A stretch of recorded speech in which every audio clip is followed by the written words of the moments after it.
La organización económica. Datos básicos. Etimológicamente hablando, el término economía procede del griego oikos, que significa casa, y nomos, que quiere decir administrar, por lo que originalmente se refería a la recta administración de la hacienda familiar.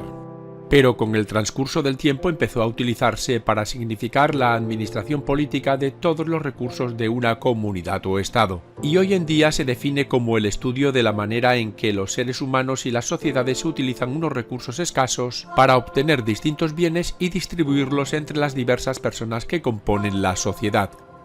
Y la ciencia social encargada de su estudio científico es la ciencia económica, y quienes la estudian son los economistas, calificados como científicos sociales. Las actividades económicas abarcan tres fases: producción, distribución y consumo. Y como la producción depende del consumo, la economía también analiza el comportamiento de los consumidores con respecto a los productos. En la historia del pensamiento económico se dan tres fases. Desde la antigüedad hasta el siglo XV, donde la actividad económica se entendía como una cuestión ética bajo una perspectiva moral. La segunda fue durante los siglos XVI y XVII, época del mercantilismo. Durante la Edad Moderna se entendía la economía como una forma de administración. Y por último, la que abarca desde el siglo XVIII hasta la actualidad.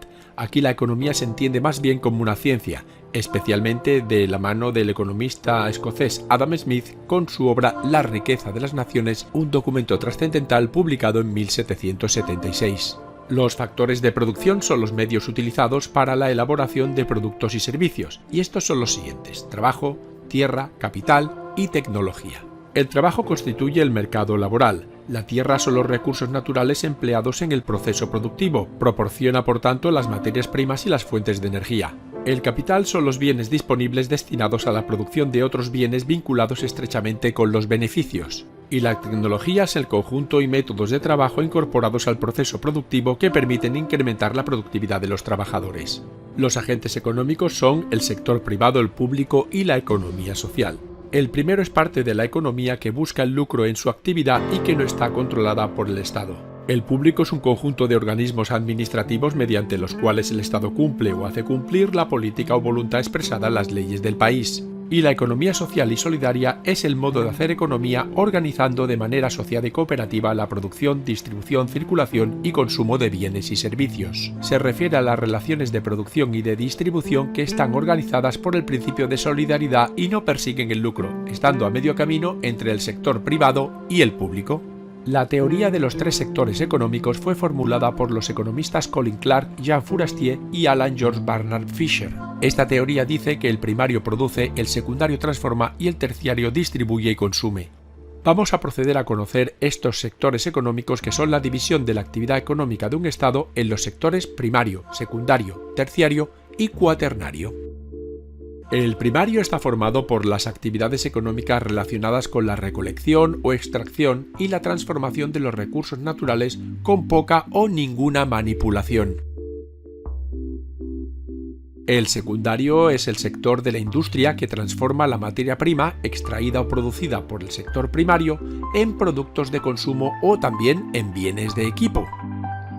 El sector servicios o terciario es el sector económico que engloba las actividades relacionadas con los servicios no productores o transformadores de bienes materiales. En definitiva, generan servicios que se ofrecen para satisfacer las necesidades de cualquier población en el mundo.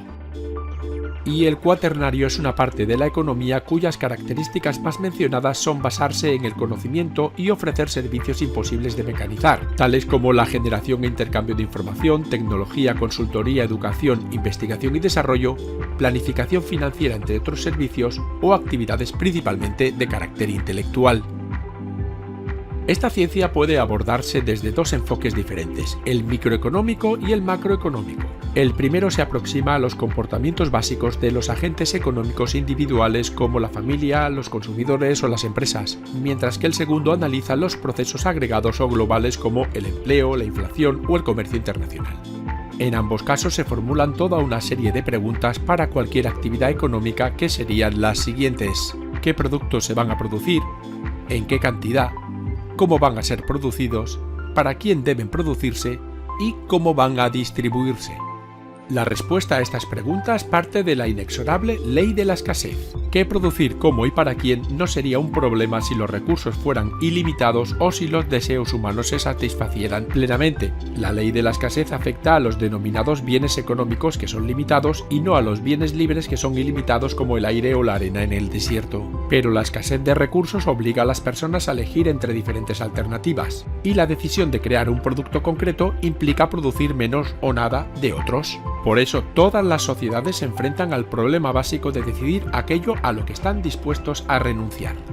La teoría económica se ocupa de la elección con respecto al uso y producción de recursos al formular una serie de criterios que definen las condiciones necesarias para hacer un mejor uso de ellos, y a partir de ellas se plantean los distintos sistemas económicos. Un sistema económico es el modo en que una sociedad responde a unas preguntas básicas: qué productos va a producir y sus precios, cómo va a organizar los factores productivos y cómo va a gestionar la distribución de las rentas. Por tanto, los tipos de sistemas económicos existentes serían los siguientes. El más antiguo y original de todos es el primitivo, que responde a las cuestiones básicas siguiendo la costumbre heredada. El socialista o de economía planificada responde a estas preguntas mediante leyes formuladas de acuerdo con un plan económico y redactadas desde la autoridad central. Puede decirse que prácticamente ningún país lo usa. El capitalista responde aplicando los principios del reconocimiento de la propiedad privada, de la libertad de empresa y de la economía de mercado. La ley de la oferta y la demanda es la que debe determinar la producción y el consumo, aunque el sistema capitalista puro prácticamente no existe. Tan solo la economía del Reino Unido del siglo XIX se aproximó bastante a él.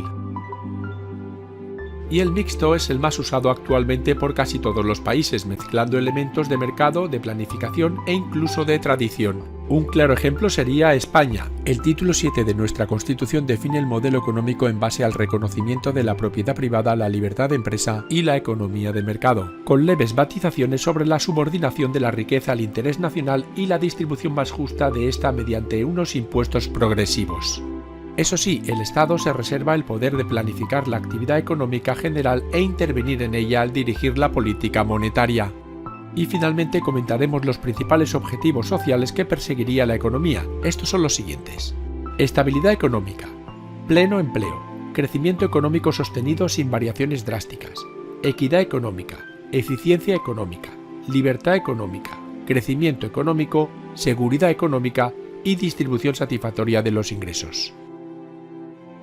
Y esto ha sido todo. Si quieres ver más vídeos como este, entra en youcan.com. Muchas gracias por tu atención.